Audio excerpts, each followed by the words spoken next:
All they had to do was show a video game animation on CNN of SEAL Team 6 going in, shooting Bin Laden, boom, it's like a video game.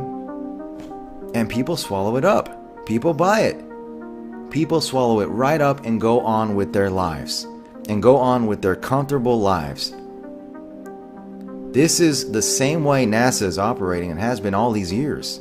So, the animation to your left is the path of the lunar eclipse back in 1999, brought to you by NASA. The animation to your right is the path of the lunar eclipse back in 2015. Do you notice anything odd? Well, the trajectory on the left is northwest to southeast. The trajectory on the right is southwest to northeast. This is completely opposite in more ways than one, and it surely doesn't look like an orbit around the equator where the Earth is tilted at 23.5 degrees and where the lunar orbit has an inclination of about 5 degrees. These animations here look like two completely different orbits. Now surely NASA has an animation to explain what we're seeing, and that's the problem. Everything we get from NASA is an animation, as you can see in the credits here. Animation. Think about your favorite movie for a second where they show you the Earth from quote-unquote space, like Transformers or Interstellar or Gravity or whatever. Hollywood studios didn't send a camera crew to quote-unquote space. It's all CGI. It's all animation. Just like every quote-unquote composite picture we get of the Earth from NASA. There is no live feed from the moon showing the entirety of the Earth in real time. There is no distant satellite showing us actual photographs. Everything we get is animation, CGI, or composite Photoshop. Just like in the movies. The first commandment says that you shall make no image of the heavens above. So I cannot show you any images, any of the evidence of the moon or Mars or even the sun. But if you do your own research, you'll come to the conclusion that we haven't the slightest clue of what's really going on up there. If you're looking for something freaky, then just start by looking up a video that's called The Lunar Wave by Crow777. They've repeatedly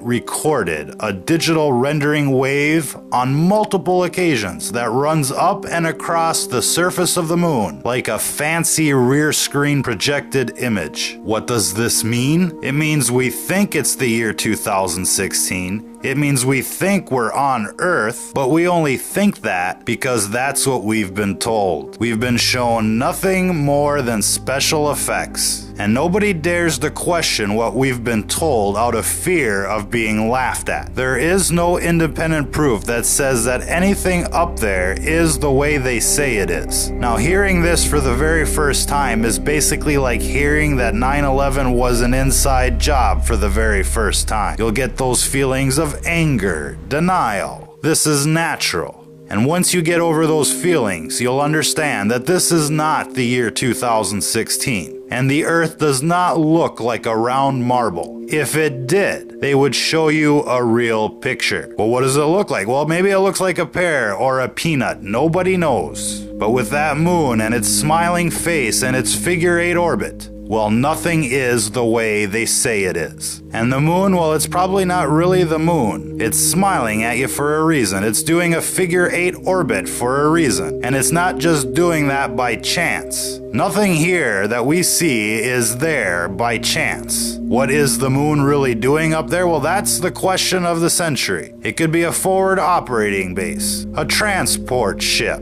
a total illusion of the Matrix. Nobody knows. Nobody knows. Have you heard the one about the Mandela effect? Who out there remembers Staten Island with a bridge? Well, it has one now. It even has two. Forget the ferry. You can drive to the Statue of Liberty now. Was that always the case? Not in some people's reality. That's the Mandela effect. Never forget, we didn't show up on this rock by chance. We were put here. Our DNA proves we were created. Life doesn't come from nothing. Louis Pasteur proved that 200 years ago. Life can only come from life unless intelligence created life. The world is not as it seems. Public education and indoctrination has seen to it that you've been told only what you need to know. How to operate as a sheeple. Nothing more, nothing less. The truth is out there, Neo. It's looking for you. But if you find it, there's no looking back. Take the blue pill, you stay in Wonderland, and you see how deep the rabbit hole goes. Take the red pill, the pill of the dark side, and you'll wake up in your bed and believe whatever they want you to believe. If you're listening to this broadcast, you are in the Truman Show.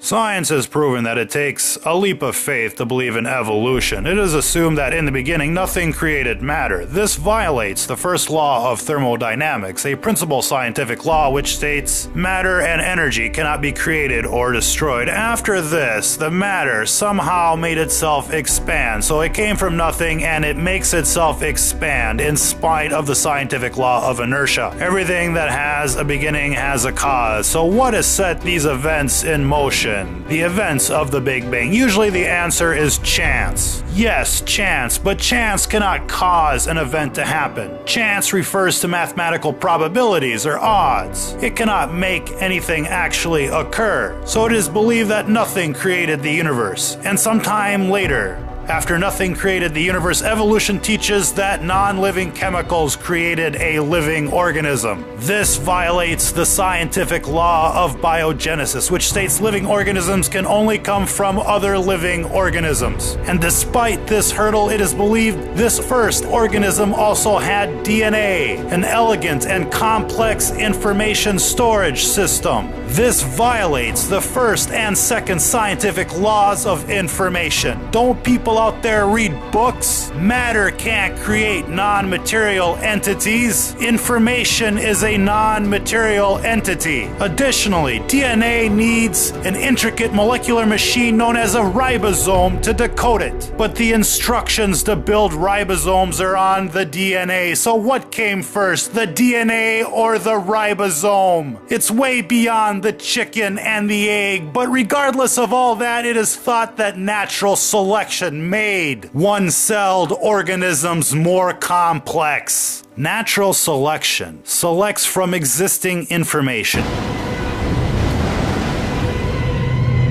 Stranger than fiction news.